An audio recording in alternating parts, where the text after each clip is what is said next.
Hi friends, నేను మీ హనీని. ఈరోజు మనం తయారు చేసుకోబోతున్నాం దోస, రవ్వ దోస. జస్ట్ 10 నిమిషాల్లో అయిపోయేటటువంటి రవ్వ దోస. చాలా ఈజీగా తయారు చేసుకోవచ్చు. ముందుగా ఒక కప్పు రవ్వ తీసుకోవాలి. అదే మన ఉప్మా రవ్వ. ఇందులోకి అటుకులు ఒక 2-3 టేబుల్ స్పూన్ అటుకులు తీసుకోవాలి.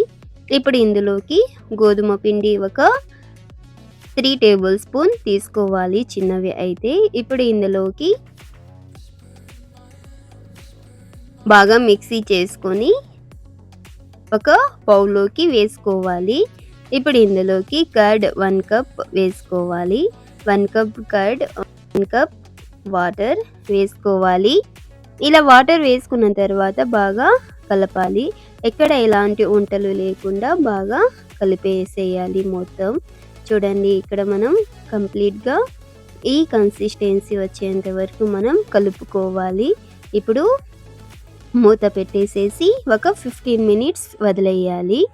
ఆఫ్టర్ 15 మినిట్స్ తర్వాత మనం రిమూవ్ చేసుకొని చూడండి, ఇప్పుడు ఇందులోకి శనగపిండి ఒక 2 టేబుల్ స్పూన్ వేసుకోవాలి.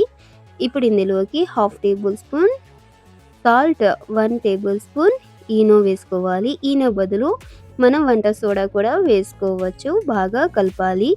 ఇక్కడ వాటర్ కొద్దిగా అవసరమైతే వాటర్ వేసుకోవచ్చు, అవసరం లేకపోతే వేసుకోకూడదు. ఇక్కడే ఈ కన్సిస్టెన్సీ అనేది మనకి పిండి రావాలి. ఇప్పుడు స్టవ్ మీద ప్యాన్ పెట్టుకొని వేడైన తర్వాత దోసపిండి దోశలాగా వేసుకోవాలి.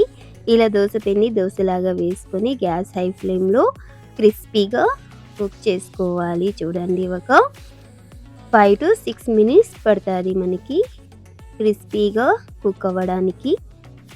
నెక్స్ట్ సేమ్ ఇదే మెథడ్లో ఇది కూడా వేసుకోవాలి. ఇదే పద్ధతిలో ఇలా దోశలాగా వేసుకోవాలి. దోశ పిండిని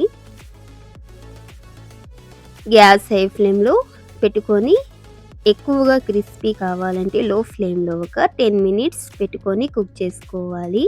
చూడండి, మనకి ఈ విధంగా ఈజీగా దోశ అనేది వచ్చేస్తుంది నాన్ స్టిక్ ప్యాన్లో. సో మామూలు ఐరన్ ప్యాన్లో అయితే కొద్దిగా ఆయిల్ అప్లై చేసుకొని మనం ఈజీగా దోశలు వేసుకోవచ్చు. అంతే ఈజీ. ఈ విధంగా మనం ఇంట్లోని వితిన్లో 10 మినిట్స్లో మనం దోశ తయారు చేసుకోవచ్చు. Please do subscribe, like, share, comment. Please support to me. Thanks for watching video. Bye. ఉంటాను.